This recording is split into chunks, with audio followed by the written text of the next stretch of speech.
Yeah, welcome to the second EMEA TWiML Online Meetup. This time in our main presentation, we're going to talk about relevancy and redundancy of features. A former colleague of mine, Arvind, is going to present his own and some of his co-authors' paper on this topic. And he did some work on this last year. And in this year's paper, which is not even published, so it's a sneak peek, he's going to present something that's advanced this work towards time series analysis. Okay, but first let's talk about some other things. So next month for all of you, in November, we are going to talk about trust in prediction of machine learning models. Charrington is her name. She's going to present the anchors paper. Maybe some of you know the Lime paper. I think it's a pretty famous paper that's for explanation of machine learning models, a model agnostic method to explain machine learning models. And the predecessor of this paper, which is Anchor, she's going to present that. I'm pretty sure that's going to be pretty interesting. Also, again, if you want to present a paper, please go ahead and write me a message on Slack. Register at the twimlai.com site. And yeah, you don't need to be an expert if you want to present a paper. Actually, last time when I presented capsule networks, I never heard of, well, I heard of capsule networks before, but I never worked with any capsule networks. So you really just have to be willing to read a paper and prepare a presentation so that we can talk about interesting stuff.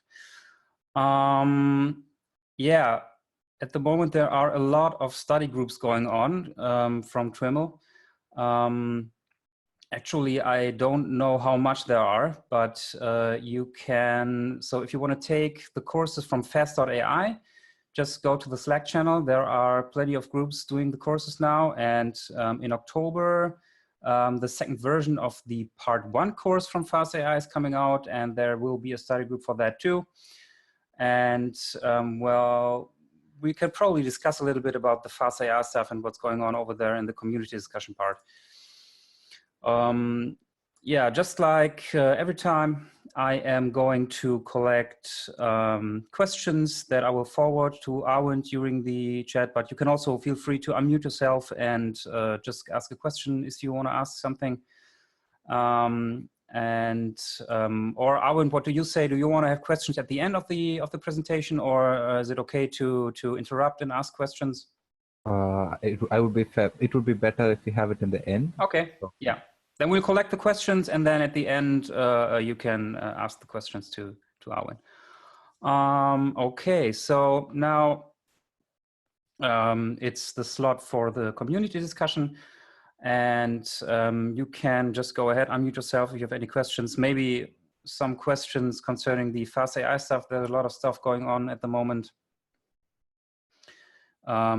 Yeah, did anyone have a look into the library, for example, so far? Well, maybe for the machine learning one, we're gonna start like with the first session on the 7th. Yeah. That's 4 o'clock German time. Not sure about the time zones, but I'm pretty sure 4 o'clock our time. And I'm not quite sure yet about the versions. I mean, I read on Slack that some of us will try 0.7. I'm currently digging into 1.0 and see like how that's relevant for us and how big the changes are. But I'm pretty sure, like watching the previous, like the first couple of videos, it shouldn't matter for us too much. So I think you can get by with a CPU anyway. So yeah. I think the code should be easy in the beginning. Yeah. So Christian is actually hosting the ML course from Fast.AI, right? Yeah, co-hosting. Yeah. So it's like 3 or 4 guys of us, and we might take turns, but in the beginning we try to do it. Yeah. So I mean, the ML course from Fast.AI is really just come out like 1 week ago or something, or? Yeah, there was like previews available from the forums, like a sneak peek for Jeremy posted, but the official announcement was I think 1 or 2 weeks ago, so brand new. But I think it's still based on 0.7 as far as I've seen. I don't know if they switch later to the course. But yeah, the first, I think, 6 or 7 lessons is all random forests. And my impression was that the kind of pace is quite different to the deep learning ones. So they go more in depth. And for instance, like it's like 6 or 7 sessions, random forest, really into the nitty-gritty details. So it should be good to get a deeper understanding there. Yeah, and so, yeah, go ahead. I have a really quick question. I was just on the Fast.AI website, and all I saw was the deep learning parts 1 and 2 classes. Is the machine learning class not posted yet? No, I think they posted it. Let me find it. Not on the main page. No, you're right. So the main page, strangely enough, didn't have that one yet.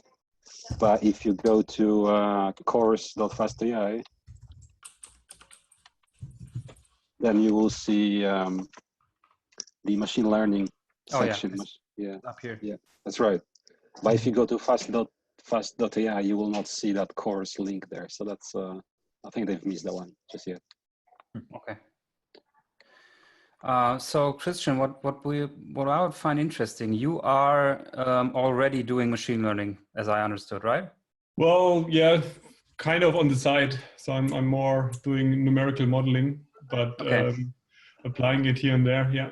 But would you recommend this course also for people that are already doing machine learning? Because I mean, the deep learning courses, I think they are really valuable also for people that already do deep learning, because he's showing so much of the best practices stuff.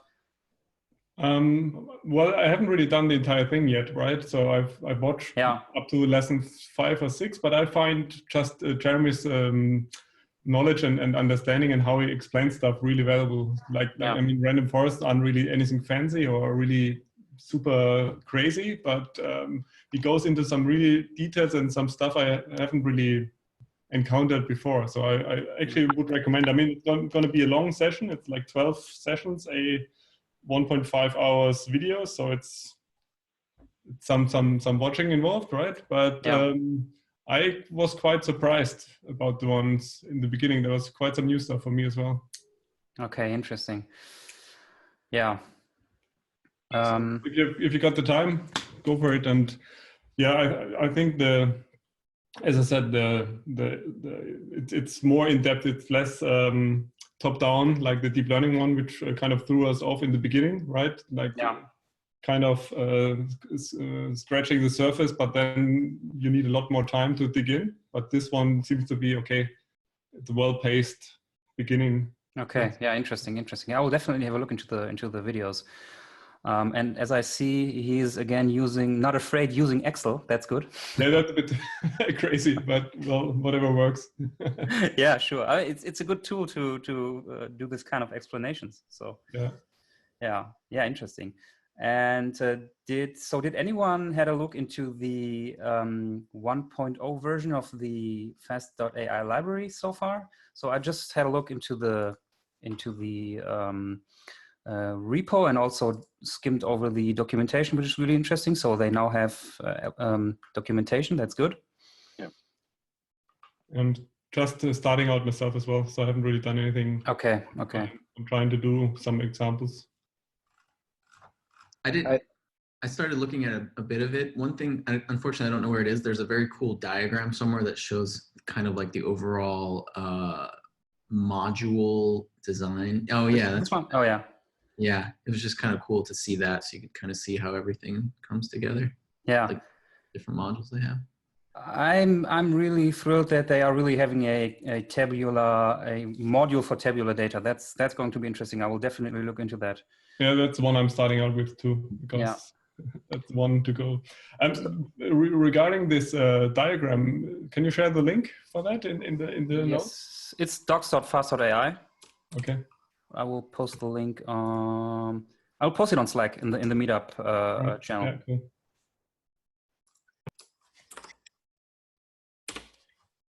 Yeah. So I think that is really the first library I've ever seen that really has kind of a module for tabular data.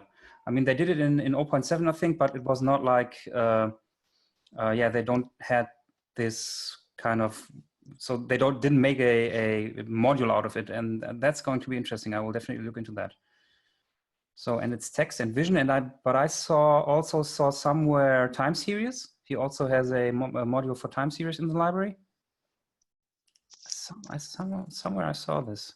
I don't know. So maybe this is not the most up-to-date version of it. Okay, interesting. Yeah, so again, if you are interested in taking one of the Fast.AI courses, which are, in my opinion, really valuable, you can go ahead and just post a message in the Slack channel. I think Christian and all the other guys that are organizing these groups will be around and help you out with that. Yeah, so, okay. Anything else you would like to talk about? Any questions or something interesting you are working on at the moment? I think the other news about the library is that Jeremy is also writing a book about also covering the course. He talked about that in the podcast, right? That's right. Yeah. I think that's early stage. The book is available online in that stage as it is now, but something interesting as well. Yeah. It is available at the moment? Or? Yeah, the draft. Yeah, that draft thing. And you can find it in that announcement of the Fast.AI VI library, V1 library on the Fast.AI page. Yeah. Here in this? No, if you go Fast.AI. Yeah. Without docs.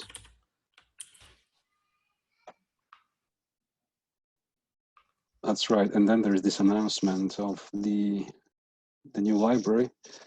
And somewhere in here, there's a link to his book. So,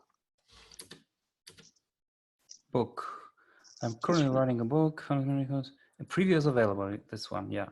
Ah, interesting. That's right. Yeah. So, if there's anyone on the line not really familiar with Fast.AI, it's Jeremy Howard and his wife who are creating this kind of courses for deep learning. I think it's mostly for deep learning, and in the ML course they're also doing some other kind of modeling, and they are really lean towards the applied.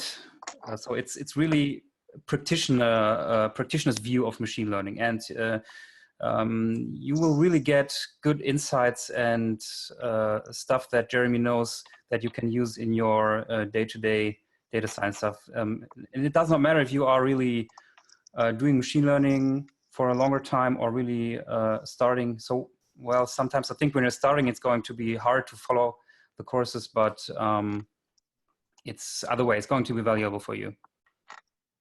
Okay. Also, something interesting, there was the PyTorch conference where also there was about Fast.AI, and also Jeremy was in a panel discussion. Was quite interesting. So yeah, I have to watch that. I couldn't watch it when it was live, but they announced the Fast.AI library in the PyTorch 1.0 announcement, right? Correct. So well, that's pretty good. So this is probably going to be the high-level API for PyTorch. The other could be. The other library that was also there was the Allen NLP, which is for the natural language processing. Yeah, that's right. Yeah, interesting. I definitely have to watch this panel discussion. Sounds interesting. That's good, okay, so there was one thing that caught my interest in the meantime from the last meetup, and that was the new Google Dataset search engine. Did any one of you try this? I did not. But I took a look at it. Yeah, seems pretty useful. A lot on there, that's for sure. Yeah. Well, I'm wondering if they manually pasting in those data sets, or is it kind of a extracting from the Google search graph or something? Let's see if they have manufacturing data. Oh, there's Mahesh, I just muted you because there was some noise on your phone. So if you want to say something, just unmute yourself.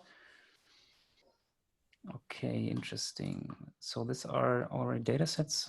You got the links. Okay. Yeah, well, that's definitely something I have to look into. That's always interesting to have data sets to play around with. So if you guys no one used it so far? No, I haven't, but it looks really interesting. I mean, I was just typing in some random climate data set, and it was immediately suggesting like some really proper and on target data sets. That's pretty cool.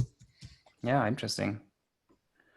Huh. Yeah, that I tried to use it to find some sewer related data, and I was not able to find what I was looking for. So. Some what related? Sewer pipes, like. Okay. Yeah. Yeah. Hi, can you hear me? Yes. Yeah, while talking about dataset search engine, I've never seen this before, but I found this computer vision dataset search engine, visualdata.io, that I was playing with for the last few days, and it looks really cool. I posted it, yeah, this one, visualdata.io. Oh, interesting. Yeah. It's for a lot of like semantic. If you're interested in computer vision, there's a lot of like segmentation, self-driving car, like 3D data sets. Yeah. It's quite nice. And it's also for free, right? Yeah. Interesting. Oh, they have some code here also? Well, I'm not sure if all the data sets are free. Maybe they have links to everything, but a lot of them are free from like research labs and all. Yeah. Yeah, interesting. Earth engine data. Looks very interesting. I mean, do you guys know the Google Earth engine? I mean, that's something super amazing as well. No. They kind of harvest all publicly available satellite images, and that's like, I don't know, multiple million terabytes of stuff. I'm using that with a couple of students at the moment for their bachelor thesis. Interesting. That's pretty amazing, because you can basically do computation at the data source and kind of pull down the results of your computation. It's pretty neat. So there's a couple of papers I was checking out where it's relevant for deep learning as well, but it's just an awesome data source for satellite images, because you don't have to worry about mosaicing all these scenes and getting like just handling this data, you know, because it's so massive, the amount of storage, and basically you can do processing right at the core and only pull down the relevant data. Okay, so you can define coordinates and then you get the pictures from those coordinates? Yeah, but you can also do the, you can take the entire Earth, basically, something you couldn't do at all, even at a university cluster, because basically they have all the stuff in a massive Hadoop or whatever data lake at Google, and you just define the processing and basically define a graph of processing, and in the end you get your results and your time series or whatever. It's pretty neat. The interface is a bit clunky, but it's quite neat. And do you have to pay for the compute power? No. So that's something I still haven't figured out. I mean, you're a bit restricted with your download capabilities, because I think it's linked to your drive. So 15 gigs of free Google storage if you want to pull it down, but all the stuff on the machine is free. Sometimes it times out. So I don't know, maybe you can't do anything too crazy with the compute graph, but it's amazing. I mean, you can do all of Europe cloud-free mosaic or something like that involves like thousands of Lancet scenes. Yeah, really interesting. I mean, Google is doing that all the time. With Colab, for example, you can use their computational power without paying for it, and that's really interesting. I'm actually about to write a blog post about this stuff. I mean, there's a couple of different ones as well, but they were doing it on a couple of Earth science conferences, like showcases and demos and stuff. Yeah, interesting. Make sure you post it on Slack. Yeah, I will when I get around doing it. Yeah. Okay. Okay. So if may I interrupt? Yeah. If there are there any deep learning practitioners here who are really using that in full scale for any application? The Earth engine or the Fast.AI library? No, I mean one of the participants here. Is there anyone who's using deep learning for any kind of activities in the company or in the research? So really in professional use? Yeah, that's an interesting question. So go ahead. I do as part of my job. So I work for a consulting firm. We do sort of data science consulting for banks, and yeah, we're using sort of deep learning techniques as part of that. What really motivates you to do this? Because I really have a tough time using this, because let's say I use a simple deep autoencoders to extract some information from time series. For me, these results are basically black boxes. These weights are completely black boxes, and it's very difficult for me to convince someone that this matrix is multiplied and added up gives you some things. How exactly do you convince the people? Maybe if you can give me some tips, that would help me. Yeah, it's a great question. Definitely have similar challenges. Like, there's a really long answer to this, and I guess we're kind of out of time. But yeah, I guess what I will say is, yeah, there are absolutely requirements in that area to be able to understand like how the models will, given what the inputs look like. So something that we've kind of done work on. Yeah, just to explain that, Arvind is working at the company I used to work to, and this is Bosch, and it's a automotive, or the biggest automotive supplier. And there is a big difference if you have models that are, well, let's say predicting an advertisement, and that you will lose, let's say, 0.0001 cents if you make a wrong prediction, or if you make a wrong prediction and the car is driving into a wall or something like this. So. And the same thing applies to when you do predictive modeling for machines and manufacturing or stuff. And so that's really hard to explain when you really have to make decisions with that model that are probably have severe stuff going on when it's wrong. So. That's probably one of the most important things. But Arvind, if you're interested, when you join the next meetup, we'll talk about how to explain even the decisions made by neural networks with this kind of model agnostic way of predicting. And I think in the paper that Charrington is going to present next time, they already included kind of interactive, so interacting features that are, influencing the decision the model makes. So in this Lime method, you're really just playing around with one feature, and then you will see what the impact is on the model. And in this anchor paper, it's much more sophisticated, I think. So I did not have a look into that, but I'm sure it's going to be interesting. So make sure you join this meetup. Sure. Okay, so let's jump into the main presentation now. I'll stop sharing my screen. So Arvind, you can jump in, share your screen. Maybe just a few words on what you are working on, and introduce yourself quickly, and then just start with your main presentation. Perfect. Okay, then I'm Arvind. I do my PhD at Bosch in cooperation with University of Potsdam and Hasso Plattner Institute, also located in Potsdam. So I started my PhD in October 2015, so it's almost, I'm in the phase of completion. And this paper is one of the content of my thesis. And in the next few weeks, I would be presenting this at the conference. So I would make this use of this meetup to present the entire presentation to you and get your feedback as well to improve. So that's the aim I came up here. So to begin with, my topic is focused on, is entitled as selection of relevant and non-redundant patterns for time series classification.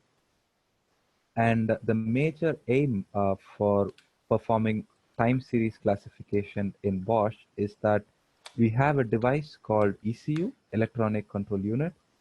And this is a device which is going to monitor several hundreds of sensors which are running in your automobile. And at Bosch, what we intend to do is to collect this time series data from various sensors through the ECU and store it at a remote location like a server and perform any data analytics over it. And the problem starts here because you do not have just one or two sensors in a car. You have hundreds of sensors, and you can have a fleet of vehicles. And imagine if you have a sensor that is having a very high sampling rate and it's generating a particular value for every 1 millisecond. For a fleet of cars and hundreds of sensors, this can quickly scale up to a huge amount of data that involves a lot of transmission costs uh, to be invested there just to transmit to the server. So the idea is to compress this time series data into compact features. And our aim is that this feature should basically capture the dynamic nature, what you saw in the time series. And this lengthy time series, when compressed into such compact features, can be transmitted at a much lower cost to the servers. And now our aim here in this work is to find out which dynamic property can be extracted. And what we found out is that we have a property called ordinality, and we want to use the ordinality of the time series as the dynamic property to be captured in a time series and encode this ordinality into features that can be transferred to some remote locations. So before I go deeper into the algorithmic part, I can explain the very basic fundamentals of what ordinality is. So let's imagine you have a time series, a length of 7, and it represents it's a synthetic data, but let's assume it is representing a smooth driver. So a driver who's not having any erratic behavior should exhibit such a time series pattern, for example. And now for this signal, what we intend to do is to transform the time series signal into its ordinal domain. And to do this, we take a window, a sliding window, which is again overlapping with each other. And let's assume that I have this window of size D, and here in this case, D is 3, of size 3. And we take the ordinality of all the points inside this window. So let's assume I want to find my ordinality at the instant of time 3. At the 3rd second, I want to find what was my ordinality. I look back into the data points in this window, and I use the ordinal relationships between them. For example, in this case, the ordinal relationship T1 is smaller than T2 and T2 is smaller than T3. And this ordinal relationship can be encoded, for example, in terms of some alphabet or something. And then I move this window, for example, to find the ordinality at T is equal to 4. I move this window to the next time step. And again, I look back in time in this window. How is the ordinality? In this case, the ordinality did not change. And now if I move the window to the next time step, T is equal to 5, I have a slightly different ordinality. It does not follow the same trend. And in this case, I have the ordering of the values in the window in a slightly different way. And so I assign a different alphabet in that case, and so on and so forth. I keep moving the window for each time step, and I can acquire the ordinality. And if you look closer, given a window of a particular size D and a time series of any particular length, you can have at most D factorial different ordinalities. And for example, in this case, I had the D window size to be 3, so you can have 3 factorial different ordinalities, which I have shown here in an illustrative manner. And that's the basic principle of ordinality. That's how I transform the time series into its ordinal domain. And now what I showed you was for a smooth driver. So similarly, let's assume we also have a rash driver who exhibits such a time series pattern. And you can notice that I again transform the time series into its ordinal representation with a window size of 3. And I move this window across each and every time step, and I acquire the ordinality at each time step. Now, if I compare the ordinality of the smooth driver with the rash driver, you can see that for a smooth driver, the ordinality U has occurred quite often. And on contrary, for the rash driver, this ordinality U did not occur, but we had the ordinality Z that is occurring at a very high rate. Now, our intention is to encode these occurrence of ordinalities into features And these features can be used for training any standard machine learning algorithms. And in our case, we want to use this to classify a healthy versus a defective component. So that's our intention to classify in the end. And what I explained so far were just ordinalities. And when I want to extend this idea of ordinalities into ordinal patterns, I define the ordinal pattern to be a subset of this d factorial ordinalities. So you can have at most d factorial ordinalities, and a subset of them is what I call as a univariate ordinality because it's just from a single dimension. And in such cases, you can have again an exponential number of ordinalities or exponential number of ordinal patterns, combinations that can exist.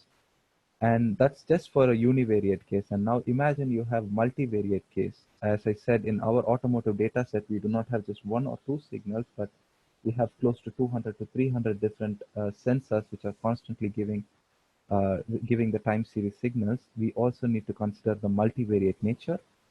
And in the case of multivariate, ordinalities would be behaving as in this case. So the challenge here is, let's assume that I have two dimensions, torque and temperature. There can be the ordinality U from the dimension torque. When combined with the ordinality Z from the temperature, it can be very highly relevant. These two ordinalities together can be highly relevant for predicting if a fuel filter or some component has gone bad. But on contrary, you can have the same ordinality U torque in comparison with the ordinality of the temperature V. These two, when you combine together, it might not be so relevant. It might not have any form of interactions that can clearly tell you that the particular component has failed. So now, considering just multiple dimensions, that is extending the univariate into multivariate patterns, you can see that I have an exponentially growing number of patterns that I have to evaluate. And the main challenge here is, one, given a particular data set with m dimensions in it, and I have a particular window size, I have 2 to the power d factorial m different combinations that can exist. Now, the first question here is, how do I extract these multivariate combinations from this search space? And even if I extract, the second challenge comes, how do I evaluate its relevance? How can I say that this is important for the particular prediction task? And adding upon to the relevance, we also have the problem of redundancy. That is, two ordinal patterns can exactly be saying the same thing. For example, when the engine speed increases, ideally the torque also increases. So I do not want the ordinalities of both these signals to be staying in my extracted features because they're giving the same information. And the aim or the entire flow of the algorithm is that I always work on the ordinal domain. So given a time series data set, I convert them into its ordinal domain. And now I have an exponential number of pattern combinations. And my aim is extract exactly in this block. That is, I want to extract the relevant combinations, score them for the relevance and redundancy, and obtain a set of relevant and novel or multivariate ordinal pattern. That is my major aim here. So in order to take this challenge, solve this challenge, I need two things. So one is I need a relevance scoring function. So I need a scoring function called rel that will take in a multivariate ordinal pattern S and give it to some real number. So it can have relevance of 1 can be stating that it has a very high statistical dependency, and 0 means it has totally independent behavior between the ordinal pattern and the target. And secondly, I also need a redundancy scoring function that will say how redundant is a particular ordinal pattern in correspondence to other ordinal patterns. So that's also something that needs to be mapped or scored. And having defined a concrete problem, I can look into the existing literatures, how they solve the problem of multivariate time series classification. So I classify the existing literature into 3 major groups. So firstly, I say there are it can be grouped into ordinal based literature. So I'm not the first one to use this topic of ordinality. It's an existing literature.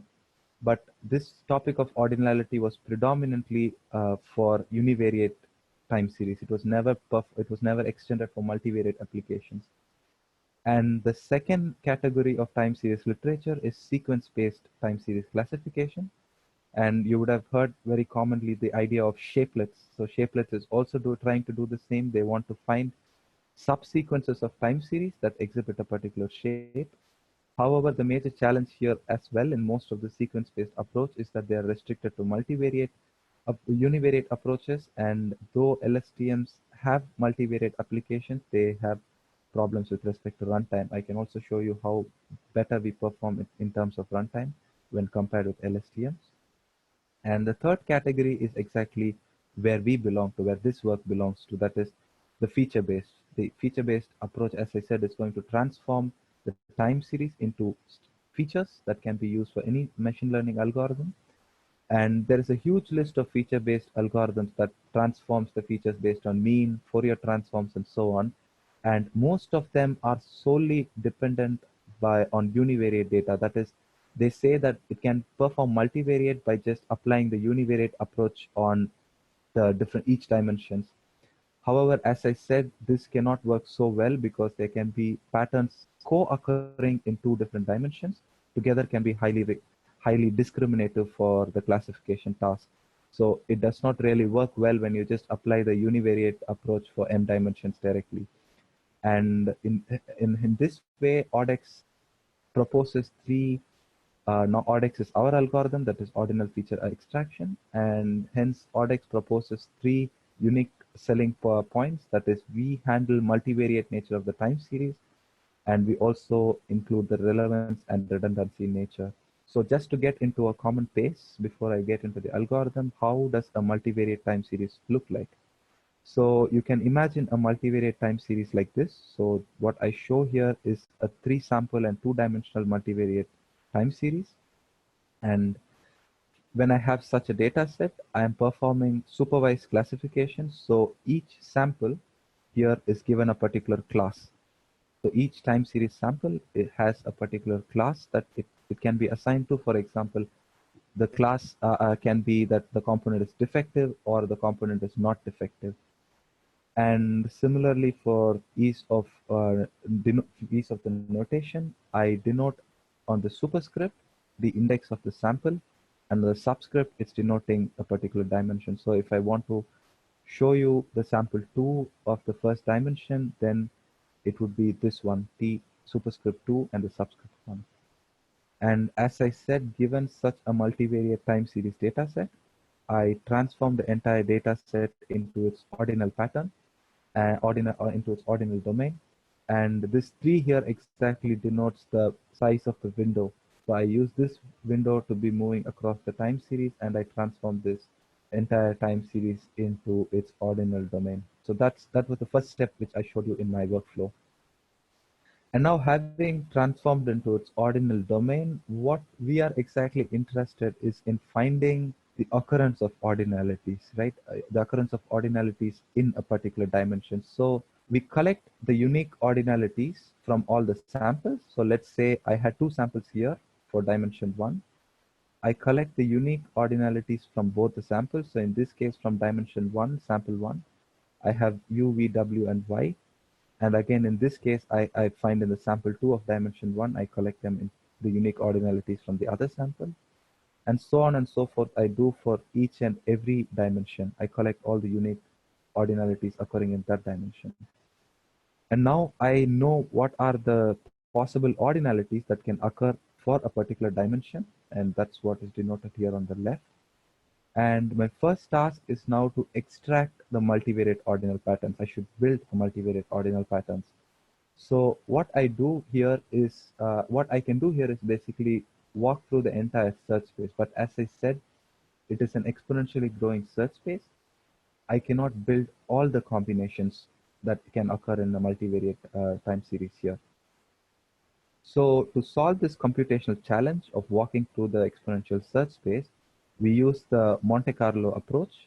That is, given a fixed number of Monte Carlo iterations, for each Monte Carlo iteration, I draw a random subset of dimensions. So let's say for Monte Carlo iteration 1, I draw dimension 1. So let me just take a pen.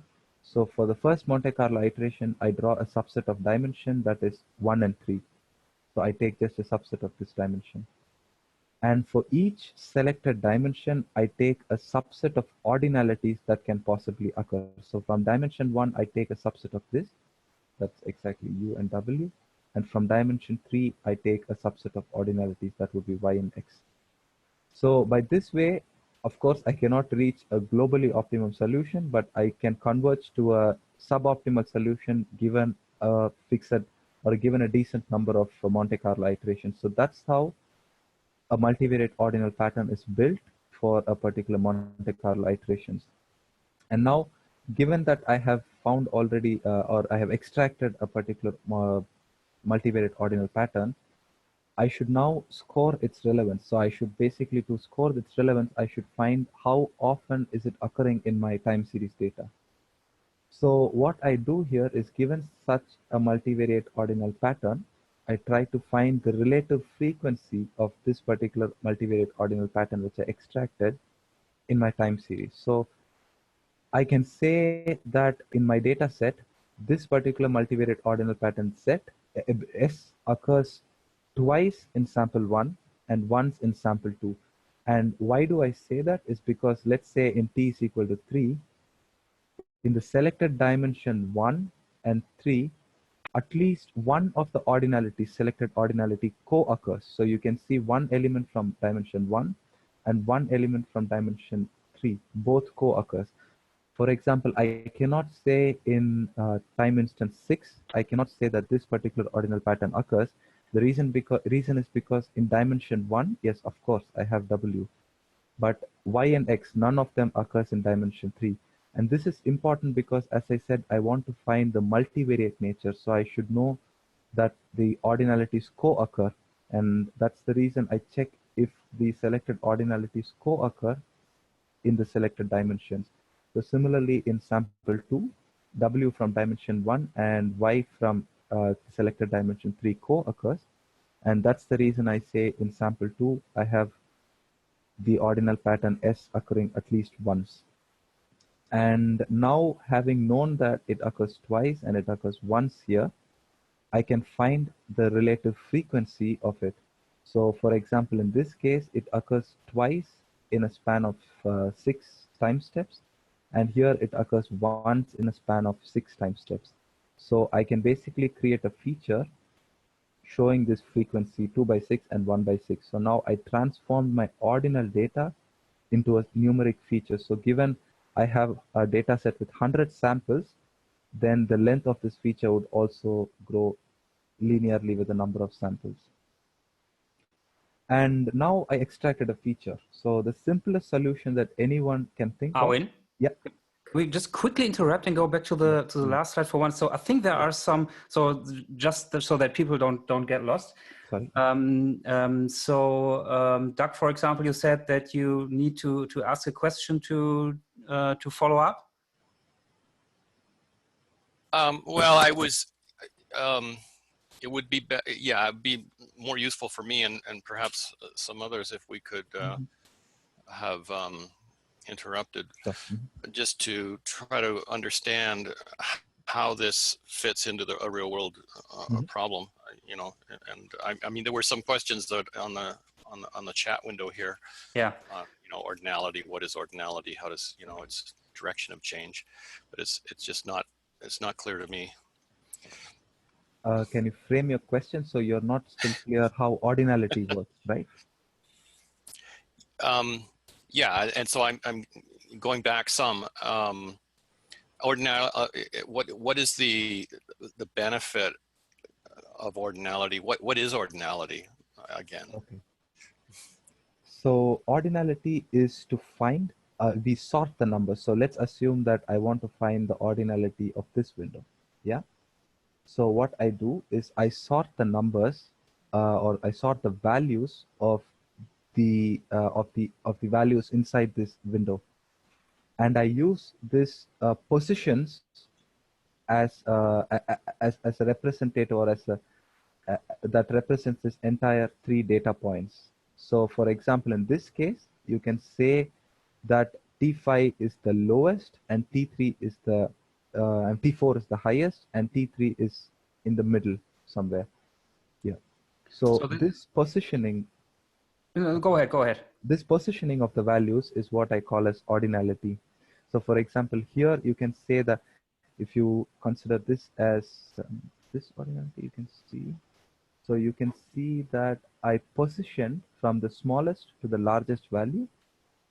And this positioning is what I called as ordinality. So it's basically going away from time domain, like different other methods do that too. I mean, when you do Fourier transformation, for example, that's because you want to go away from this time domain, right? And this is another way to do it and to take into account how the sequence of these parts of this time series is, right? Exactly. And so are you using, is 3 really something that you would use in a real world example, or is it just for the purpose of explaining it? In my case, I use 3 or maximum of 5. That's how it works. But I can imagine why you asked this question, because of course in real world data set, it would not be so clean, this data set. You can have some spikes here and spikes down here. So this was actually a totally different problem. What we do is we have a second parameter called tau. So that's again, it's not my contribution. It was a contribution of the original author, so that I did not bring it here. So tau, what it does is basically is to skip the data points. It's like a time step. So given an ordinality of order 3 of D3, and you have a tau. So what you do is you take 3 points such that you skip tau data points in between. So you say tau is equal to 2. You skip every second data point, and you take the D number of data points. So that's how we this work of ordinality skips the idea of or goes through the idea, or goes through the problem of noise. And those patterns, this U, V, W, and this, that is basically, so if you have like 5 data points, there are more possibilities to arrange them, right? Exactly. You have 5 factorial different things. And that's the problem. You cannot say that your ordinality can be, your window cannot be size of 100, because again, you have 100 factorial different combinations. Yeah, that would be crazy. But is it possible to provide an example of this is related to sensor inputs? Exactly. I believe, right? Yeah. So can you give an example of a sensor input and how this ties in? Exactly. I can give you one particular example from the department where Kai worked before. Oh, interesting. Can you readjust your microphone again? Can you see my screen now? Yes. Okay. But it's the it's the presentation, right? No, now it's a PDF, right? Can you? No, I can see that. Okay. Maybe you just shared the PowerPoint window. Yeah. Okay. Yeah. Right now, example.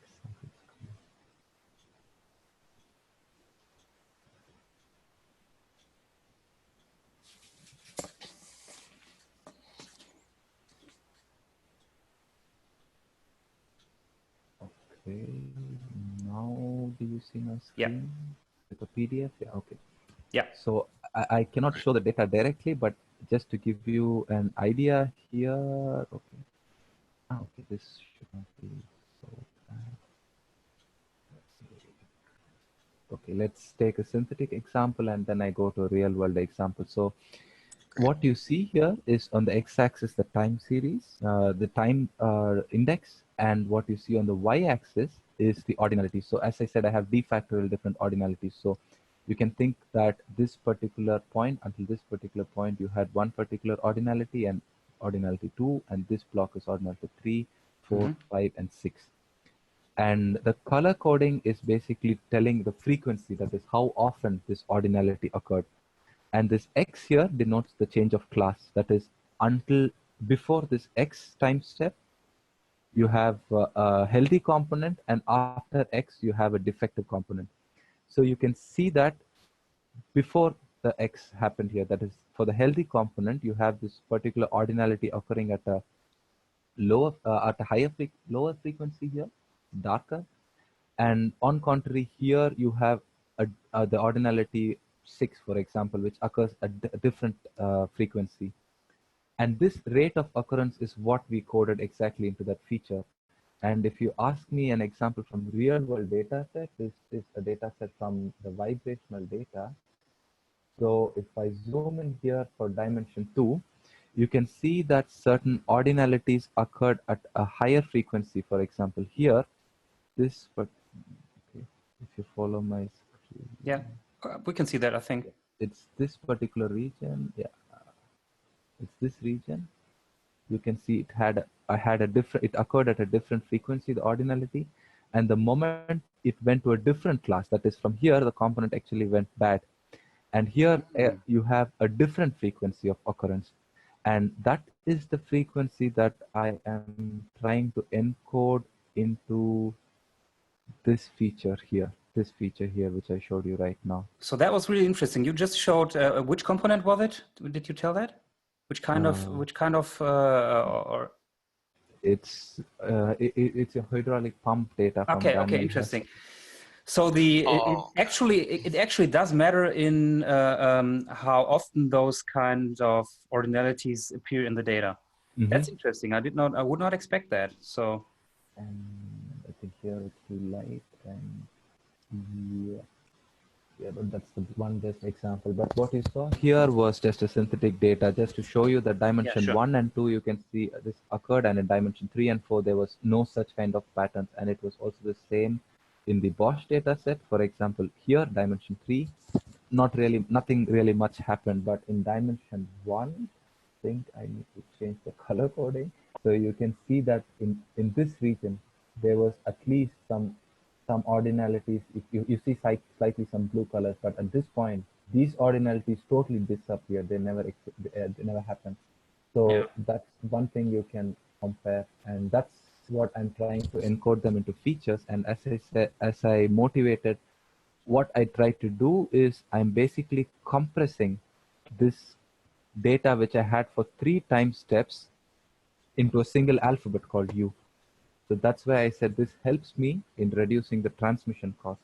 Yeah, that's interesting, because I personally know that in this kind of data, for example, Fourier transformation does not do the trick.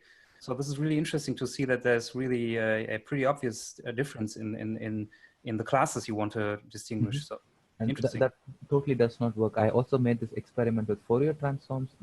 I can show you how much better this ordinality idea is than FFT, but it's quite difficult for the first time also to explain the co-occurrence of ordinality, but very clear with this point, because this is necessary to be understood, because that's what says how I capture the multivariate nature. Okay, somebody says.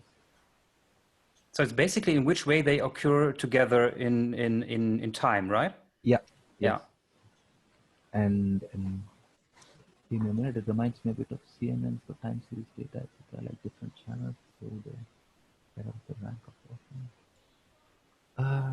Not really. CNNs are basically multiplying. You have a particular window of numbers. I'm not sure what is this window called. You have a window or a matrix of numbers, and you walk through your entire image by multiplying this window of numbers into each window. So I'm not really sure if there is a variant of CNNs that can take care about the rank orderings. Yeah. I'm not aware. I think you can do one-dimensional convolutions also. So you can slide this window over time series and do that. But I think it's I don't know if I think what you would do when you use CNNs is taking bigger parts of your time series to find more complex patterns. I mean, you can do that to classify speech to text, right? Or for speech to text recognition. And I think this in this case, this ordinality is more. It's something that's maybe more local in the time series.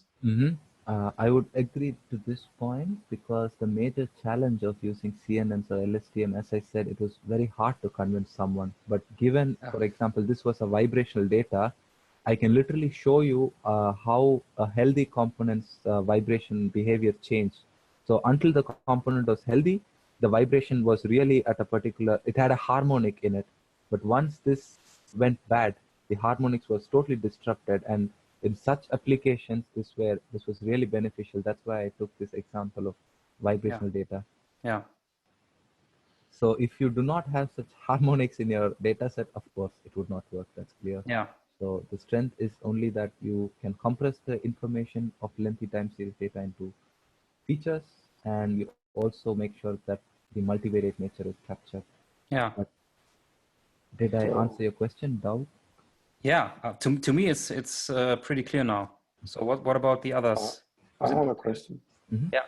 So would you make the ordinal encoding at the edge, like at the sensor, and then search for the patterns across channels at a later stage? I would say yes. When you say edge, exactly, I do it in the ECU here. So when I generate this data, I perform this ordinality check because it's just a logarithmic timescale to sort them and send this sorted values as symbols and send them to the remote location. Exactly. So if you mean edge as the control unit or in the car, that's what you mean by edge, Yeah, right? close to the sensor. Close to the sensor, yes. And we send only this orderings of whatever U or W, like that. Yeah, that's much more efficient than the whole time series, right? Yeah. I mean, the zip tools have shown us that that would be very efficient. Who? Like when you are zipping a text file, Yeah. yeah, the text file will only say 5 different values. You can compress it enormously. Yeah. Mm-hmm. Especially if they are contiguous. Yeah. Okay, but just as a feedback, it was more easier for you to imagine when I showed you this occurrence as a plot, right? It was so that helped you just as a feedback. Yeah. Well, actually, I would suggest one thing when you present that. Mm-hmm. You are a really good explainer in my eyes, and I would say to people that they should interrupt you and ask questions because when you explain stuff, I will understand, and you're really deep into this topic, and it's sometimes hard to follow when people are really deep in that kind of topics. But when you explain it, I certainly did understand it. Mm-hmm. Okay, then I take a pause here. Does anybody else have any further confusions until this point that you want me to repeat?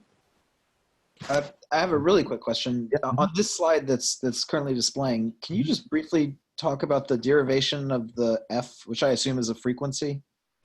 Perfect, yeah. Okay, F denotes the feature. Okay, you can also call it as a relative frequency. And now I have, as I said, I extracted a multivariate ordinal pattern S. So that's, I said I use the Monte Carlo iteration. And in one Monte Carlo iteration, I have extracted such a ordinal pattern. And now, as I said, with the example of the smooth and rash driver, I need to find how often does this multivariate ordinal pattern occurs in my data set. That's my aim. So what I do is I check if at least one ordinality from each of this dimension co-occurs. So for example, from dimension 1, there need to be at least U or W occurring at an instant of time. So for example, at time step 3, I have W occurring here. Yeah. And in addition, I should also make sure that the ordinality from dimension 3, at least one ordinality from dimension 3 co-occurs. So for example, here, I have this ordinality X occurring from my selected ordinality. So it's the selected ordinalities are co-occurring. And let's take on contrary a different case where time step 6. So here it's great that W is occurring from U and W from the set of the selected ordinalities, W is occurring. But still, I would not call this as an occurrence. The reason is because I do not take this into account because on dimension 3, I do not have either Y or X. I have something totally different called U. So there are no ordinalities from my selected dimensions that are co-occurring. And this co-occurrence is really important for me because, as I said, there can be temperature increasing and the torque decreasing. I want this to co-occur. I want these two ordinalities to co-occur to say that my fuel filter has gone bad. Yeah. So that's why I check for this co-occurrences. So now, was it clear for you? Yeah, that really helps. Thanks. So in this case, I say it occurred twice out of 6 times. So that's what I say here in my frequency. And in the second case, it's 1 out of 6 times that the ordinalities from both the dimensions co-occur. And now as I said, if I have a time, and you can interrupt me in the middle if you have questions. And let's say I have 1,000 samples of a time series data set. I would also have a feature with 1,000 different numbers. So that's how I build a feature vector. And now I have a feature vector. I can simply use a naive solution, that is I know how to extract a feature vector, so I can transform all the 2 to the power d factorial into m patterns into numeric features. However, if I have such a high dimensional feature space extracted, there could be a lot of irrelevant ordinalities, and there can also be a lot of redundant ones. So what normally people do in several literature is they perform a correlation analysis or relevance analysis, and this is commonly called feature selection. And this is what the many literatures recommend here. But imagine for such a high feature space, if you perform a feature selection, this would again involve a lot of computational time. And so the second solution is that I transform a feature. So I extract a particular feature F from a particular pattern S. I can immediately pass it to a classifier and ask the classifier, how good is it? However, again, the problem is if I want to check for multiple times, I don't want to train the classifier multiple times. So it involves a lot of resources again to train a classifier. So my idea is to purely stay on a correlation-based framework. That is, I do not want to train a real classifier there. So for this, to evaluate how good a feature is that I extract. Can I ask a question? Mm-hmm. So this creation of a sort of dictionary in a time series, that made me think of like word embeddings. Would that be a direction? So by word embeddings, to be very specific, you mean symbolic aggregate approximation, SAX, right? Yeah, because you have a series of symbols. So you could do like put some word embedding on it in order to encode how the features are related. That again goes back to my motivation. So as I said, this symbolic aggregation, SAX is an example of what you said. It creates a bag of words, and you can use this bag of words or a dictionary to perform classification. But the SAX was purely a sequence based, that is, you really need the entire time series to be transmitted to the server. And that's one thing that we wanted to avoid. And again, with respect to SAX, it's a univariate approach. There is hardly any multivariate approach of SAX. And what they recommend is, as I was told already in the literature, they apply the univariate approach to m different dimensions. That really does not capture the multivariate nature of the time series. So this is really about finding the co-occurrence of patterns in the time series. Exactly. Yeah. And I can show you how bad is it, the idea of applying such univariate approaches m times on m dimensions. Just using the example of bag of words, I tested also SAX. I can show you how much better is this idea of co-occurrence in comparison to that in my experimental evaluation. And now the problem is I have generated a feature, and let's assume that you can just follow this table and imagine you have a very good feature.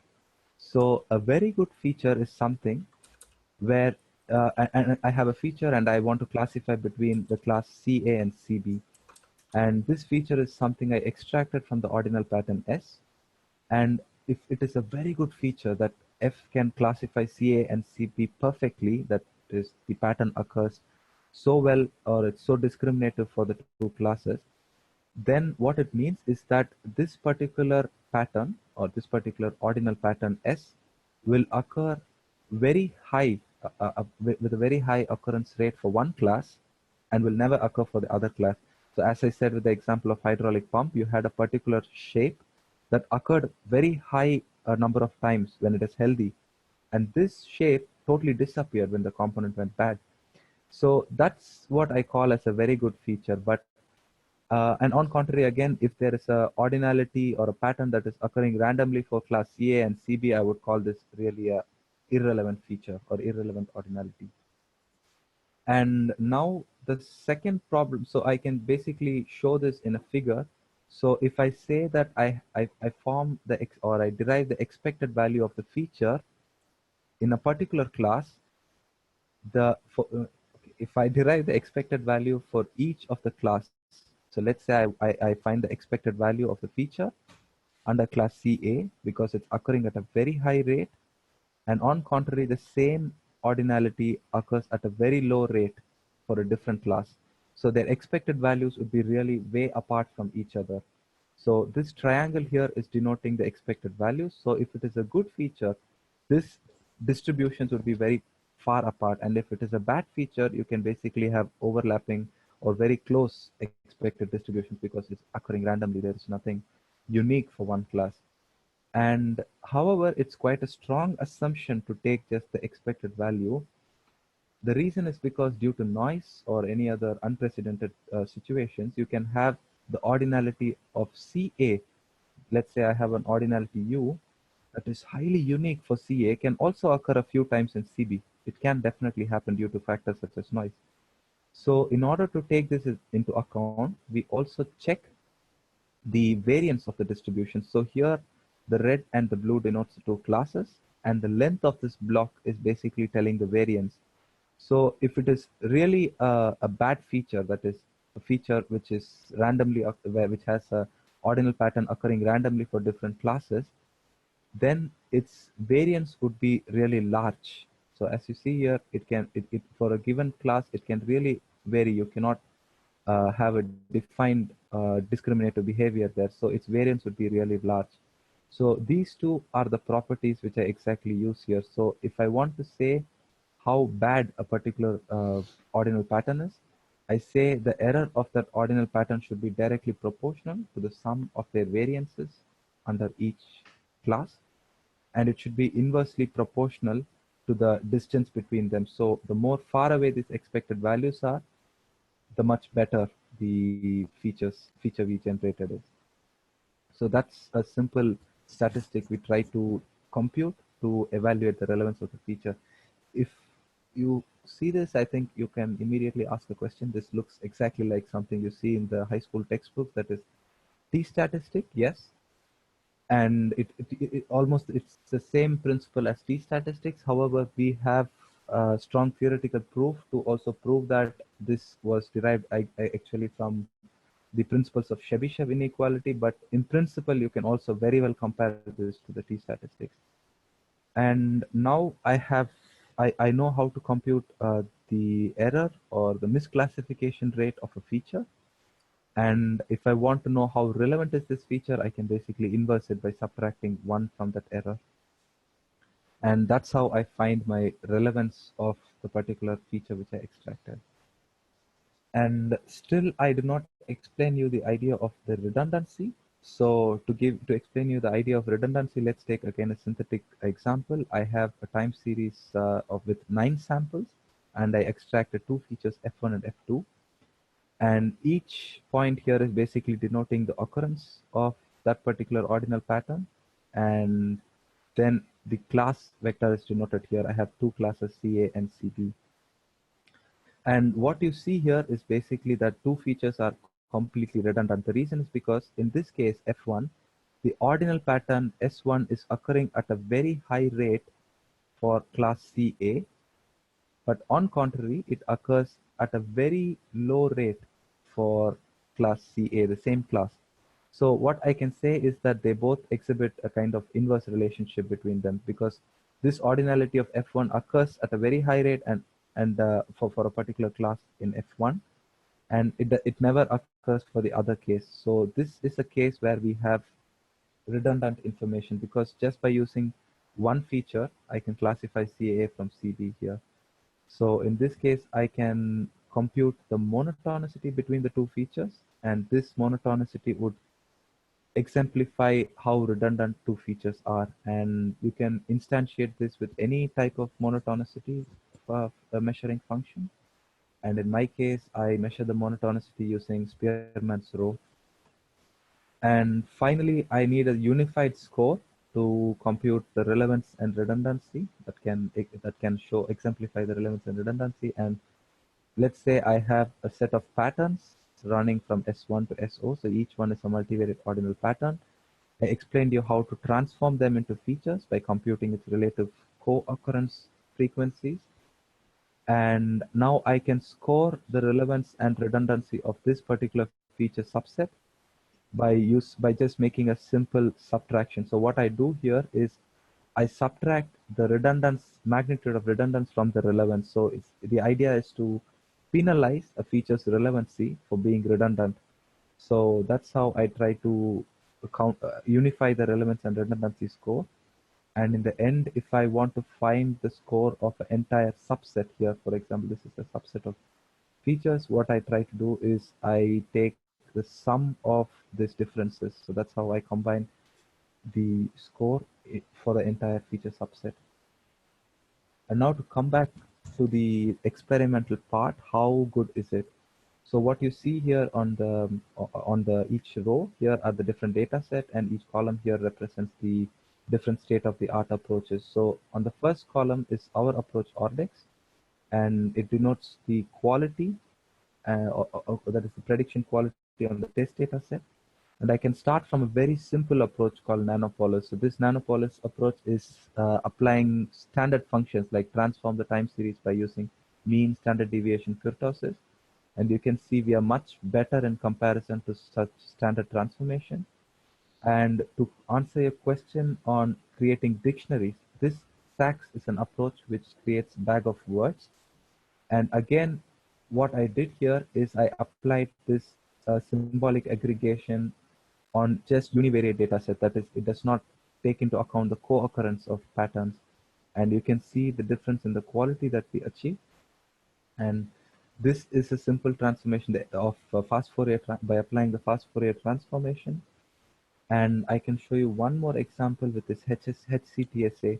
So HCTSA is again an approach where they have hundreds of transformation functions applied to a time series. So basically you generate hundreds of features from just one time series.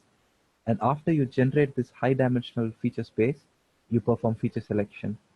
And again, all these transformations were totally made based on univariate cases. They were just applying the univariate cases multiple times. And that's also something which you can observe, that we have much better quality in comparison to such approaches. And in the case of LSTMs, which is a sequence-based approach, and in this case, yes, it does handle multivariate nature of the time series, theoretically. But the major challenge here was, one, runtimes. It really had a very high runtimes in comparison to our approach. And secondly, it was really difficult to tune the parameters there. You change just one parameter, the quality changes from 0 to 30%, and then you change it again, nothing happens. So in comparison to LSTM, tuning Ordex parameters were much more simpler. So that's the end of the presentation, but if you insist, I can repeat on any points which you did not, which was not clear. So first, thanks a lot, Arvind. That was a very interesting presentation. Also very interesting that it's kind of linked to the applied world of machine learning and data science. I think that's one thing we probably do not have that often, since we just present papers, but that was very interesting. And we are already like 15 minutes over the of the hour, but I would say if anyone of you has any question, go ahead and ask the question. You don't have to stay if you don't want to hear, or if you understood everything. So, I mean, Arvind already explained some stuff, but if you have any more questions, go ahead. You talked about a few of these, but in this particular slide that you have up right now, the list of feature extractions that is the top of this table. Can you just walk through real quick what each of these acronyms stand for? Oh, sure. So I can just minimize, and thank you. Somebody pointed out a typo that I missed a point here. And okay, so you want me to explain briefly what each of these approach does, right? Yeah, I mean, just what are these acronyms abbreviated? Okay, so DTW is dynamic time warping. So dynamic time warping is a distance function that is computing the difference between the two time series. How close or how far away is it? And the idea of DTW experiment here is to cluster the time series based on this DTW distance. And given a set of time series that are having a very low DTW distance, you can say that they belong to a class A, and the other ones belong to class B. So that's the idea of the dynamic time warping distance. And SAX means a symbolic aggregate approximation.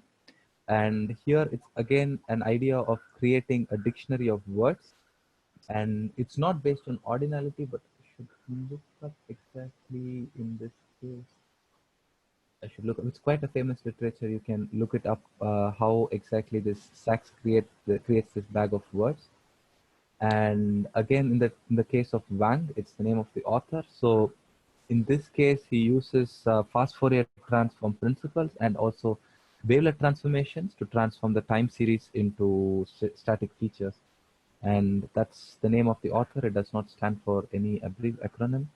And FFT is a direct fast Fourier transform. So I apply a fast Fourier transform on my feature, and I obtain the amplitude and the frequency information. And HCTSA is highly comparative time series analysis.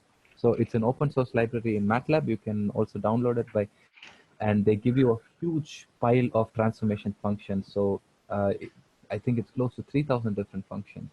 And you can transform your time series using all these functions. And then you have now 3,000 different features, and you can perform a feature selection over it. And that's how HCTSA, that is highly comparative time series analysis, works. And LSTM is long and short-term memory neural networks, which is also taking care of what happened in the recent past. So it's not just a stationary algorithm, but it also has a short window of time that it can take into account while performing predictions using the neural network. That's the whole principle. Thanks. This test accuracy, how is it measured? Do you have some events that you should detect, and okay, in the test accuracy is measured by this way. So in the standard approach from the UCI or UCR repository where I get this data set, we normally have a training data that is totally a data set that is independent of the test data. So we have two different files. One is the training data and the other one is the test data, which is totally independent of the training data. So when I extract the features and when I find this relative frequency of the ordinalities, I do it in a totally different data set. And this one is a data set that is independent from that. So it's not that I train and test on the same data set, and that would be too easy for the algorithm to predict. Yeah. I think the question was, it's really just classification accuracy, right? So it's... Yeah, it's the classification accuracy on the test data. The test data. Yeah. Sure. Okay. Quite impressive. Yeah, and really the last one is what exactly I mentioned, the hydraulic pump. So that's the Bosch data. And that's where we had quite a nice accuracy because of this co-occurrence of pattern. However, I can also say that we had quite a strong competitor here, which was the Wang, because I said it's doing the wavelet and frequency transformation. And this data set is having the frequency information in it because it has a lot of harmonics. They were vibrational signals, so it had a lot of harmonics, which the Wang approach is actually capturing. So that was one closest competitor. And that's really interesting. I know that this kind of data set was really hard, and I really looked into this for a very short amount of time, but I knew that you will crack this data set. So congratulations on that. Yeah, awesome. Really interesting real world research project. Okay, so if there are not any more questions, we can close it for today. Make sure that you join us next time when we are talking about Lime and Anchor, right? Yeah. And I can get the dates and updates on Slack as well. Okay, there was one question. Can you provide the slides in the Slack channel? Ooh, I will just check with Bosch tomorrow. I can provide you the paper, but I think I'm not allowed to distribute the slides. How did it work for you for the conferences? Were you allowed to distribute this? Yeah, sure. I mean, this is what you show on the conference, so you can. do that. Okay. But we can talk about that later. We'll talk about it and then we'll post that. But the paper, I can definitely share it with you. That's totally fine. Okay. The entire paper, yeah. Awesome. So have a good evening, all. Thank you very much. And see you next time. Bye-bye. Thanks. Thanks. Have a nice day. Everyone.